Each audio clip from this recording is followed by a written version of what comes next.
পছন্দের কবিতরের মাংস রান্না করছি, কারণ মেয়ের খুবই পছন্দ। মেয়ে আজকে চলে যাবে, তাই ভাবলাম যে গ্যারেজে যেহেতু কবিতরের বাচ্চা আছে, একটু রান্না করে দিই, মেয়ে খেয়ে সুন্দর মতো শ্বশুরবাড়ি যেতে পারবে।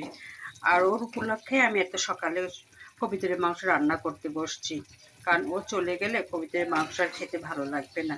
কারণ সন্তানের মুখে খাবার না গেলে মায়ের মুখে খাবার যায় না, এটা প্রত্যেক মা খুব ভালোভাবেই জানে। এই জন্য আমিও চিন্তা করলাম যে কবিতরের মাংসটা একটু দেশি আলু দিয়ে, বগুড়ার আলু দিয়ে আমি রান্না করে দিই, তাহলে ও যাওয়ার সময় খুব সুন্দর মতো খাবে, আমাদেরও খাওয়া হবে। তাই আমি সকাল সকাল বসিয়ে দিলাম কবিতরের মাংস। আর এই কবিতরের মাংস আমার মেয়ের খুবই পছন্দ, তার সঙ্গে ওর নানি আছে, সেও খাবে। দুজনের উদ্দেশ্যে আমি বসাই দিলাম যে দুপুরের খাবার আমার কবিতরের মাংস। আর আর আমার ছেলে তো একবারে পছন্দ করে না, ওর যদি কবিতরের মাংস দেওয়া হয় ওর মেজাজটা গরম হয়ে যায়, কারণ আমরা কবিতর পালি বিধায় ও পালা জিনিসের মাংস খায় না, কারণ ওই বেশি দেখে কবিতর, এই জন্য ওই কবিতরের মাংস খেতে পারে না। এই জন্য সকাল সকাল বসিয়ে দিলাম মেয়ের জন্য কবিতরের মাংস, তার সঙ্গে দিব দেশি আলু।